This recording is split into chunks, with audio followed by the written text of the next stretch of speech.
ನಮಸ್ಕಾರ ಸ್ನೇಹಿತರೆ, ಐಪಿಎಲ್ನ ಈ 7 ದೊಡ್ಡ ಪಂದ್ಯಗಳಿಂದ ನಿರ್ಧರಿಸಲಾಗುತ್ತದೆ ಟೀಮ್ ಇಂಡಿಯಾದ T20 ವರ್ಲ್ಡ್ ಕಪ್ನ ತಂಡ. ಸೆಲೆಕ್ಷನ್ಗೂ ಮುನ್ನ ಬಿಸಿಸಿಐ ಎಲ್ಲ ಆಟಗಾರರಿಗೂ ನೀಡಿತು 3 ದೊಡ್ಡ ಷರತ್ತು. ಈ ಬಾರಿ ಆಟಗಾರರ ಹೆಸರಿನ ಬದಲು ಅವರ ಪ್ರದರ್ಶನದ ಮೇಲೆ ಆಯ್ಕೆ ಮಾಡಲಾಗುತ್ತದೆ T20 ವರ್ಲ್ಡ್ ಕಪ್ನ ತಂಡವನ್ನ.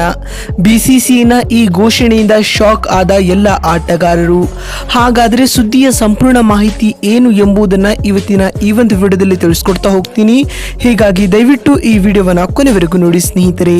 ಆದರೆ ಅದಕ್ಕಿಂತಲೂ ಮುನ್ನ ನಿಮ್ಮ ಪ್ರಕಾರ ಈ ಬಾರಿಯ T20 ವಿಶ್ವಕಪ್ ಅನ್ನ ಟೀಮ್ ಇಂಡಿಯಾ ಗೆಲ್ಲಬಹುದಾ ಅಥವಾ ಇಲ್ಲವಾ ಎನ್ನುವುದನ್ನ ಕಾಮೆಂಟ್ ಮಾಡುವ ಮೂಲಕ ತಪ್ಪದೇ ತಿಳಿಸಿ. ಹೌದು ಸ್ನೇಹಿತರೆ, ಈ ಬಾರಿಯ IPL 2024ರಲ್ಲಿ ಒಂದರ ನಂತರ ಒಂದು ರೋಚಕವಾದ ಪಂದ್ಯಗಳು ನೋಡಲು ಸಿಗುತ್ತಿವೆ. ಮತ್ತು ಅಷ್ಟೇ ಅಲ್ಲದೆ ಈ ಬಾರಿಯ IPL ನಲ್ಲಿ ನಮ್ಮ ಭಾರತೀಯ ಆಟಗಾರರು ಕೂಡ ಬಹಳ ಉತ್ತಮವಾದ ಪ್ರದರ್ಶನವನ್ನ ನೀಡುತ್ತಿದ್ದಾರೆ. ಏಕೆಂದರೆ ಆಟಗಾರರಿಗೂ ಸಹ ಗೊತ್ತಿದೆ ಇಲ್ಲಿ ಉತ್ತಮವಾಗಿ ಆಡಿದರೆ T20 ವರ್ಲ್ಡ್ ಕಪ್ಗೆ ಆಯ್ಕೆ ಆಗುವುದು ಬಹುತೇಕ ಕನ್ಫರ್ಮ್ ಎಂದು. ಹಾಗೂ ಜೂನ್ 1ರಿಂದ T20 ವಿಶ್ವಕಪ್ ಆರಂಭಗೊಳ್ಳಲಿದೆ ಸ್ನೇಹಿತರೆ.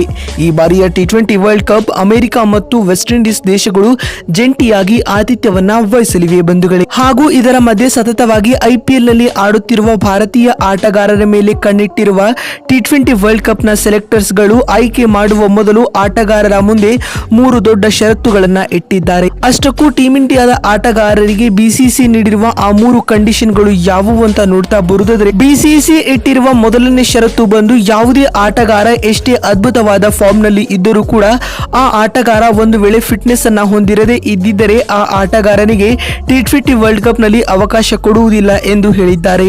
ಇನ್ನು ಎರಡನೇ ಷರತ್ತನ್ನ ಇಟ್ಟಿರುವ ಬಿಸಿಸಿಐ ತಂಡದಲ್ಲಿ ಪ್ರಸ್ತುತ ಕಾಂಪಿಟೇಷನ್ ಹೆಚ್ಚಿರುವ ಕಾರಣ ಈ ಬಾರಿಯ IPL ನಲ್ಲಿ ಬ್ಯಾಟ್ಸ್ಮನ್ ಗಳು ಕನಿಷ್ಠ 300ಕ್ಕಿಂತಲೂ ಹೆಚ್ಚು ರನ್ ಬಾರಿಸಿರಬೇಕು ಮತ್ತು ಬೌಲರ್ಗಳು ಕನಿಷ್ಠ 14 ವಿಕೆಟ್ ಗಳನ್ನ ಕಬಳಿಸಿರಬೇಕು ಎಂದು ಹೇಳಿದ್ದಾರೆ. ಹಾಗೂ ಮೂರನೇ ಷರತ್ತನ್ನ ಇಟ್ಟಿರುವ ಬಿಸಿಸಿಐ ನಾವು ಕೇವಲ IPL ನಲ್ಲಿ ಮಾತ್ರ ಆಟಗಾರರ ಉತ್ತಮವಾದ ಪ್ರದರ್ಶನವನ್ನ ನೋಡಿ ನಾವು ಅವರನ್ನ ಆಯ್ಕೆ ಮಾಡುವುದಿಲ್ಲ, ಅದರ ಬದಲಿಯಾಗಿ ಆಟಗಾರರ ಸ್ಟ್ಯಾಟ್ಸ್ ಗಳನ್ನ ಕೂಡ ನಾವು ನೋಡುತ್ತೇವೆ ಎಂದು ಬಿಸಿಸಿಐ ಹೇಳಿದೆ ಸ್ನೇಹಿತರೆ.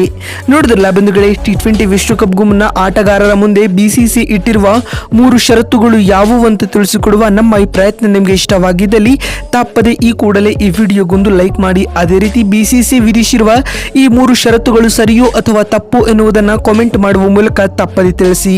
ವಿಡಿಯೋವನ್ನ ಇಲ್ಲಿವರೆಗೂ ನೋಡಿದ್ದಕ್ಕಾಗಿ ಧನ್ಯವಾದಗಳು. ಮತ್ತೊಂದು ವಿಡಿಯೋದಲ್ಲಿ ಸಿಗ್ತೀನಿ. ಅಲ್ಲಿವರೆಗೂ ನಮಸ್ಕಾರ.